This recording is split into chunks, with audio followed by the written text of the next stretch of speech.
Hello students, good morning. Kuhu International School online platform पे आप सभी का स्वागत है। हम लोग केमिकल इक्विलिब्रियम पढ़ रहे थे और केमिकल इक्विलिब्रियम में हम लोगों ने लास्ट टॉपिक जो था हमारा वो था होमोजीनियस लिक्विड इक्विलिब्रियम, है ना।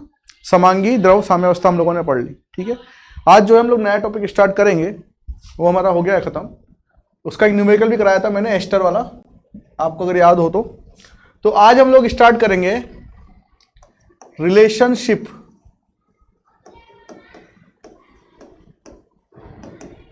between vapor density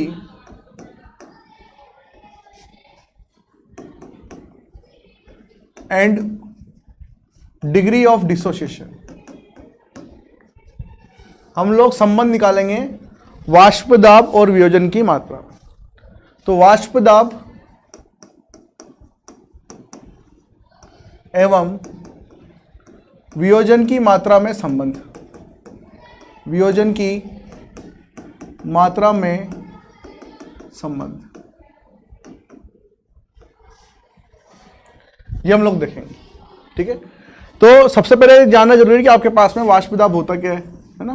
तो हम लोगों ने एक संबंध पढ़ा था वाष्प दाब से रिलेटेड, वेपर डेंसिटी से रिलेटेड। हम लोगों ने चैप्टर नंबर 1 जो हमारा मोल कॉन्सेप्ट था और गैस स्टेट दोनों में आया हुआ है। तो वहां पर एक संबंध पढ़ा था कि ये होता है मोलिकुलर मास अपॉन 2, आणविक द्रव्यमान बटा 2, ये संबंध होता है एक, ठीक है। तो इसको आपको याद रखना है, इसी से हम लोग इनका भी संबंध निकालने वाले हैं।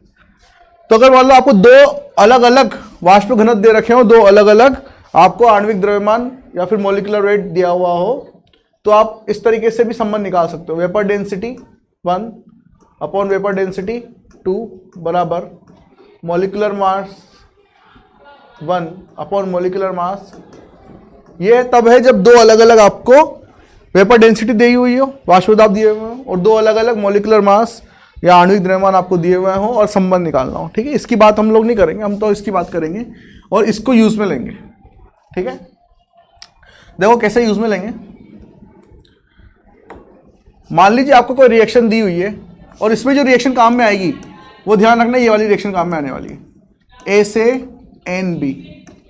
एन यहाँ पर कुछ भी हो सकता है, 1 2 3 4 5, ठीक है। तो एन जो है, अब जो रिएक्शन होगी ये 1 मोल से ही होगी, 1 मोल से, ठीक है। 8 इनिशियली टी बराबर 0 पर इसके मोल हम लोग ले रहे हैं ए और ये 0 है, ठीक है। और टी बराबर इक्विलिब्रियम पर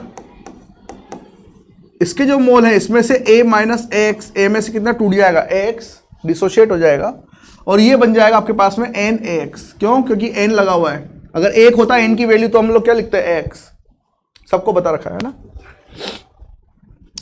अगर आप यहां पे देखो कि ये एन क्या है, ये एन क्या है, एन है यहां पे मोल, और मोल को हम लोग लिखते हैं वेट, भार बटा अणुभार, weight upon molecular weight.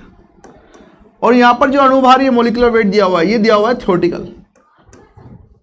Theoretical, theoretical मतलब सैद्धांतिक,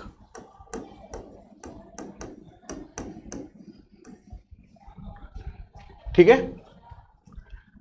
दूसरा, अगर मैं यहां पर निकालूं एन टोटल एट इक्विलिब्रियम कि साम्य अवस्था पर कुल मोल कितने होंगे, तो साम्य अवस्था पर कुल मोल को मैं इस तरीके से लिख सकता हूं, A minus A X plus N A X, ठीक है। ये सारे के सारे कुल मोल होंगे साम्य अवस्था पर। अब इसको सम आप कैसे करोगे, मान लो इन तीनों में ए है, मैं क्या कर रहा हूं यहां पे इसको ए को कॉमन ले रहा हूं, ठीक है, और दूसरी तरफ से मैं एक्स कॉमन ले रहा हूं। इन तीनों में से ए कॉमन ले लिया इधर और इन दोनों में से एक्स कॉमन ले लिया, तो आपके पास में बचेगा 1 प्लस एन माइनस 1 एक्स, ये निकलेगा यहां से। चाहो तो आप करके देख लेना, पहले ए कॉमन ले लेना तो आपके पास में आएगा 1 minus X plus N X, फिर एक्स कॉमन ले लेना तो आपके पास में आएगा एन माइनस 1 एक्स। तो इसको लिख देंगे हम लोग ए 1 प्लस एन माइनस 1 एक्स। देखो इससे वापस भी वो बन सकता है, इसको ए से मल्टीप्लाई किया ए आ जाएगा, फिर ये ए आ जाएगा, इसको ए को इससे मल्टीप्लाई करोगे तो एन, और इससे मल्टीप्लाई करोगे तो ए, और ये एक्स और ये एन एक्स, तो बिल्कुल वो का वो आ जाएगा, ठीक है। अब ये है यहां पर टोटल मोल, और टोटल मोल को मैं इस तरीके से लिखूंगा, ये हो जाएगा W अपॉन मोलिकुलर वेट, ये भी मोल ही है, बस यहां पर जो मोलिकुलर वेट ऊपर दिया हुआ है, जो मोलिकुलर वेट नीचे दिया हुआ है, जो आणविक भार ऊपर है, जो आणविक भार नीचे है, वो दोनों अलग अलग है। ऊपर सैद्धांतिक है और यहां पर नीचे ऑब्जर्व्ड, ये जो मोलिकुलर वेट है ये है ऑब्जर्व्ड। ऑब्जर्व्ड मतलब प्रेक्षिक, प्रेक्षित। इसको हम लोग एम ऑब्जर्व्ड को एम मिक्सचर ही बोल सकते हैं, एम मिक्सचर, एम ऑब्जर्व्ड, ठीक है, या फिर एम प्रैक्टिकल, इस तरीके से। प्रेक्षित, प्रायोगिक, है ना, मिश्रण, कुछ भी बोल सकता है उसको, ठीक है। तो यहां पर हमारे पास दो चीजें आ गई, एक तो एन बराबर W upon M W theoretical, और इसी को हम लोग ए भी बोल सकते हैं। ए मतलब मोल ही तो है, स्टार्टिंग में लिया गया मोल। क्लियर? इसको मैं इक्वेशन नंबर 1 नाम दूंगा और इसको मैं नाम दूंगा equation number 2। Clear? I hope कि ये सभी को क्लियर होगा। अब इसमें आगे हम लोग चलेंगे और इसमें देखेंगे करना क्या है। करना यह है कि जो समीकरण 2 बनी इक्वेशन नंबर 2, उसको भाग लगाना है किससे? इक्वेशन नंबर 1 से। समीकरण 2 को डिवाइड कर देना इक्वेशन नंबर 1 से। जब डिवाइड करोगे तो देखो कैसे होगा, इसको डिवाइड करोगे इससे, तो ए से ए तो कट गया, ठीक है, तो ए से कट जाएगा, इधर बचेगा 1 प्लस एन माइनस 1 एक्स। दूसरी तरफ क्या होगा, ये आएगा पहले equation number 2, W upon M W observed, नीचे आ गया एम डब्ल्यू ऑब्जर्व्ड, इनटू ऊपर की तरफ कौन आ जाएगा फिर यहाँ पे थ्योरेटिकल, और नीचे आ जाएगा W, W से W कट जाएगा और ऊपर की तरफ बच जाएगा molecular weight theoretical upon molecular weight observed, ठीक है। और इसके सापेक्ष, इसके रेस्पेक्ट में जो वेपर डेंसिटी होगी, देखो हम लोगों ने देखा है कि वेपर डेंसिटी और मोलिकुलर वेट एक दूसरे की क्या है, समानुपाती है, डायरेक्टली प्रोपोर्शनल टू है। तो यहां पर इसके रेस्पेक्ट में यहां पे आपके पास में आएगा वेपर डेंसिटी, कौन सी वाली? थ्योरेटिकल, और नीचे आएगी वेपर डेंसिटी ऑब्जर्व्ड। क्लियर? और इस वेपर डेंसिटी थ्योरेटिकल मतलब सैद्धांतिक को आप कैपिटल डी बोल लो, और नीचे जो ऑब्जर्व्ड है इसको स्मॉल डी बोल। तो ये फॉर्मूला हमारे पास में निकल के आएगा 1 प्लस एन माइनस 1 एक्स बराबर डी अपॉन डी, ठीक है। इसको हम लोग लिख देंगे 1 प्लस एन माइनस 1 एक्स बराबर डी अपॉन डी, ये फॉर्मूला निकल के आएगा। अब बस प्रॉब्लम बच्चों को एक ही आती है कि यहां पर ये एन कैसे निकाला जाए, ठीक है, यही बस कैलकुलेशन आपको करनी पड़ती है, एन की कैलकुलेशन। देखो एन की कैलकुलेशन कैसे करेंगे, मान लो आपको यहां पर दिया हुआ है ये रिएक्शन ए प्लस बी, सॉरी ए से 2b प्लस सी, और सब गैस है, ठीक है, एन बराबर यहां पे गैस ही है। अब हमेशा ध्यान रखना ये 1 मोल है, तो 1 मोल से कितने मोल बन रहे हैं यहां पर? 2 प्लस 1 3, तो यहां पर जो n है वो होगा 3। तो जो इक्वेशन स्टार्टिंग में हम लोगों ने देखी है, कहां से कहां, a से nb, तो ये n यहां पर ये आएंगे, कितने मोल वहां पे बन रहे हैं, और यहां पे 1 मोल ही होना चाहिए। क्लियर? तो देखिए इस रिएक्शन में ये 1 मोल ही था, और यहां पे कितने मोल बन गए? 3 मोल बन गए, तो n बराबर कितना हो गया? 3 हो गया। अगला एग्जांपल देखो, 2a से 2b प्लस 4c, 5c कर लो इसको, ठीक है।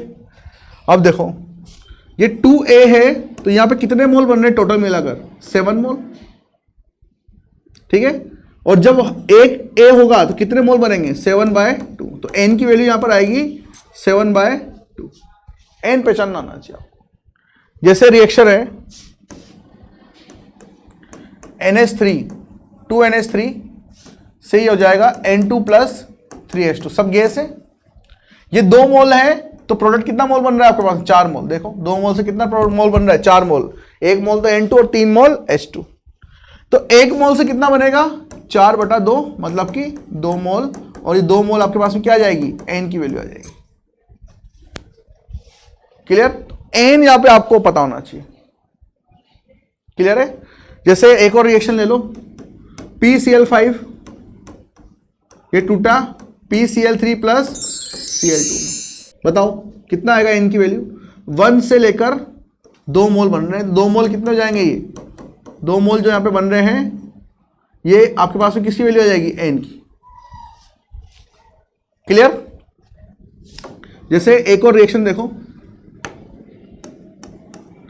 N2O4 से 2NO2, तो देखने से पता पड़ गया होगा 1 मोल से कितना मोल बन रहा है? 2 मोल, और ये वैल्यू किसकी आ जाएगी? n की आ जाएगी। फॉर्मूला क्या है हमारे पास में? 1 प्लस n-1 x बराबर d बाय डी। n बराबर 2 आ गया तो ये कितना आ जाएगा? 1 प्लस x बराबर d बाय डी। तो इस रिएक्शन के लिए हम लोग लिखेंगे 1 प्लस x बराबर d बाय डी। कब? जब n की वैल्यू कितनी है? 2 मोल। क्लियर? जब 1 मोल रिएक्टेंट से 2 मोल प्रोडक्ट बन रहे हैं, मतलब 1 मोल अभिकारक से 2 मोल यहां पर उत्पाद बन रहे हैं, तब हम लोग क्या करेंगे? ये समीकरण बना लेंगे 1 प्लस एक्स बराबर डी बाई डी। ठीक है, इसी के लिए ग्राफ भी कर लेंगे हम लोग। देखो ग्राफ कैसे बनाएंगे।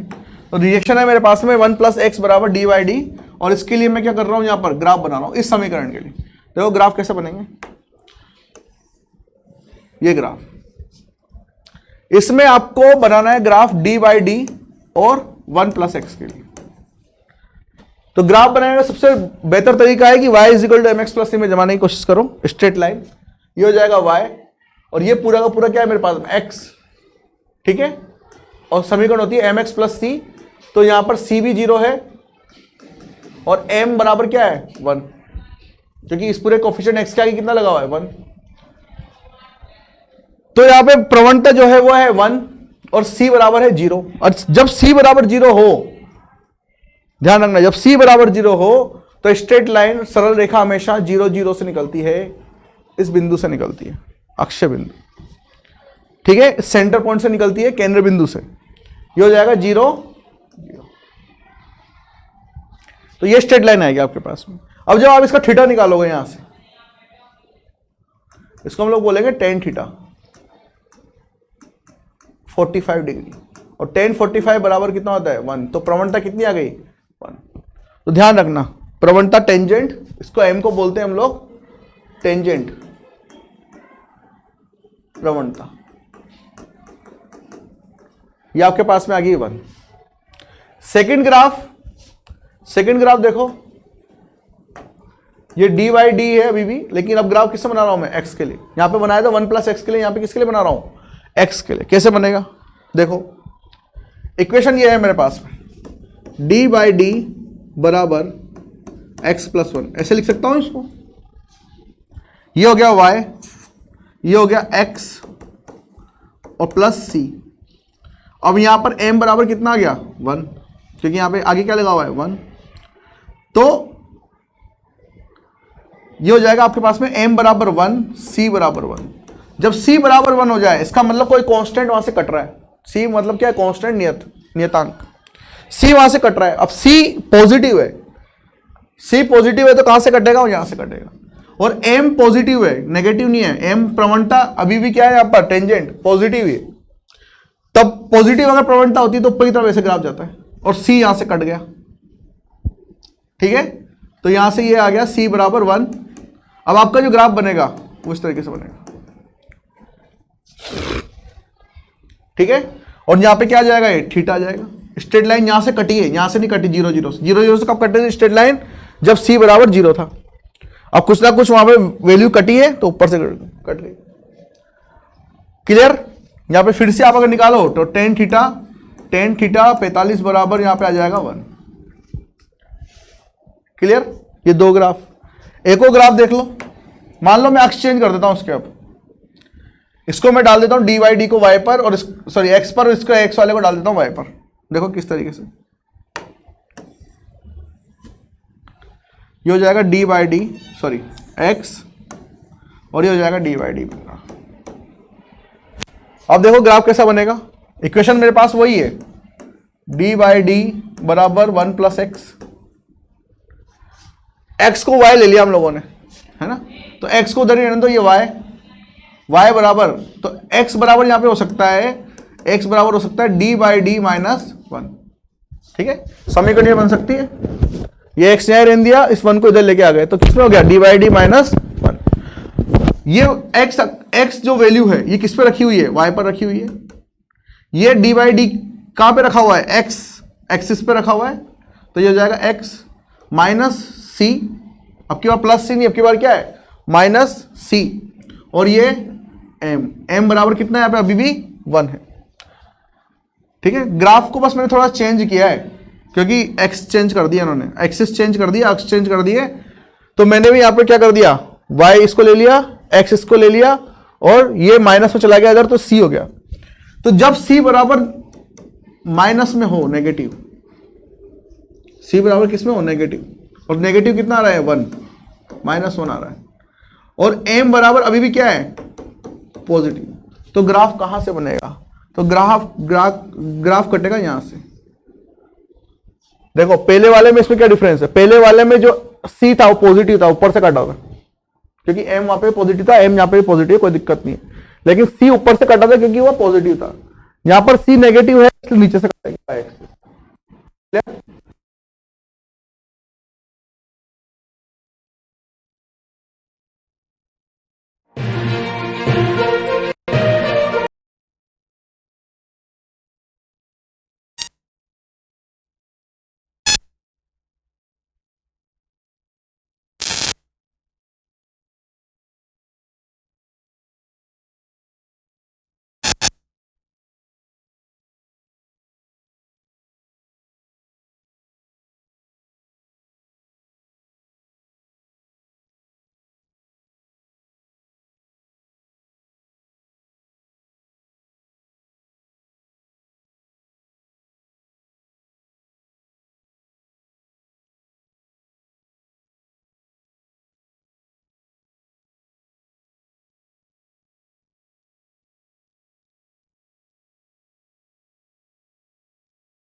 तो देखो यहां पे तो हम लोगों ने बनाया है द्विलक, और यहां पे हम लोग बनाएंगे ट्राइमर त्रिलक, जो हो जाएगा त्रिलक। ठीक है, तो एसोसिएट के केस में, संयोजन के केस में इस तरीके से लिखे जाएंगे, जैसे वहां पे हम लोग डिसोशिएट कर रहे थे तो अणुओं को तोड़ रहे थे, यहां पे संयोजन एसोसिएट करेंगे तो अणुओं को जोड़ेंगे। दो अलग अलग अणु है, इनको जोड़ के हम लोगों ने क्या बना दिया, डायमर बना दिया। या तीन अलग अलग अणु थे, इनको जोड़ के क्या बना दिया, ट्राइमर बना दिया। तो इनको बोलते हैं बहुलक बनाना, पॉलीमर बनाना। क्लियर, यहां पर एन ए अणु हो गए, 2 3 4 ऐसे करते जाओ, तो एन ए अणु से हम लोगों ने क्या कर दिया, सबको जोड़ दिया, तो ये बन गया ए एन। बस फॉर्मूले में कुछ नहीं करना आपको, जो फॉर्मूला पहले था 1 + n-1 x बराबर dy/d, इसमें n को पलट देना है क्योंकि यहां पर n ही पलट रहा है। ठीक है, तो n को आपको क्या कर देना है, डिसोशिएट के केस में, संयोजन के केस में, संयोजन के केस में संयोजन एसोसिएशन के केस में, एसोसिएट्स के केस में आपको क्या कर देना है, ये फॉर्मूला हो जाएगा 1 + 1/n-1 x बराबर d/d। ये फॉर्मूला आ जाएगा 1 + 1/n-1 x बराबर d/d। क्लियर। अब मान लो एसोसिएशन किस तरीके से होगा, जैसे ये है 2a से a2, इसके लिए अगर मुझे लिखना हो ये फॉर्मूला तो कैसे लिखूंगा, तो यहाँ पे n की वैल्यू कितनी आ रही है भाई, 2 आ रही है। तो ये हो जाएगा 1 + 1/2 - 1 x बराबर d/t। और उसी तरीके से उसके लिए लिखना हो मुझे, इसके लिए तो इसके लिए कैसे लिखूंगा मैं, 1 + 1/3 - 1 x बराबर d/d, क्योंकि यहां पर n की वैल्यू कितनी है, 3। क्लियर। तो ध्यान रखना आपको डिसोसिएशन के साथ साथ में एसोसिएशन भी आना चाहिए। ये डिसोसिएशन वाला फॉर्मूला था, वियोजन वाला, और ये किसका है, संयोजन वाला फॉर्मूला है। अब ये संयोजन वाला फॉर्मूला ये याद रखना है आपको, और ये केसेस याद रखने हैं आपको। ये द्विलक, त्रिलक है ना, चतुर्लक, पॉलीमर, क्वार्टरमर, इस तरीके से बनते ही हैं। क्लियर। तो ये सब बना रहे हैं पॉलीमर्स, जैसे पॉलीविनाइल क्लोराइड होता है इस तरीके से बनता है, CH2 डबल बॉन्ड CH2, इसके आगे n मॉलिक्यूल ले लें, n अणु ले लें इसके, तो ये इस तरीके से बन जाएगा CH2 CH2 CH2 CH2, इस तरीके से आगे चलता रहेगा, इधर भी चलता रहेगा, और यहाँ नीचे लग जाएगा n। ठीक है, इसको बोलते हैं पॉलीमर बहुलक बनाना। इसका नाम है, होता है पॉलीविनाइल क्लोराइड, इसका नाम होता है पॉलीविनाइल क्लोराइड। एक पॉलीमर होता है, किससे बनता है ये, इथिन से। n मोल ऑफ इथिन से बन जाएगा आपके पास में पॉलीविनाइल क्लोराइड। और थैली लटकाते चलते हो आप, है ना, पॉलीविनाइल नहीं, पॉलीथीन, सॉरी, इसको बोलेंगे पॉलीथीन। इथिन से बनेगा आपके पास में पॉलीथीन, पॉलीथीन। तो इस तरीके से बन जाएगा पॉलीथीन। तो ध्यान रखना, जब भी आपको बहुलक बनाने हो, पॉलीमर बनाने हो, तो आप इस रिएक्शन को यूज में ले सकते हो, और आपको इस तरीके से n की वैल्यू यहां पे मिल जाएगी। और d, कैपिटल D क्या है यहां पर, वेपर डेंसिटी, कौन सी, थ्योरेटिकल, ठीक है, सिद्धांतिक। और वेपर डेंसिटी नीचे कौन सी है, ये प्रैक्टिकल, मतलब प्रेक्षिक, मिश्रण वाली। क्लियर। तो आज के लिए हम लोग इतना ही रखते हैं, क्योंकि नया टॉपिक स्टार्ट करूंगा तो खत्म नहीं कर पाऊंगा। तो कल फिर मिलते हैं। Thank you very much.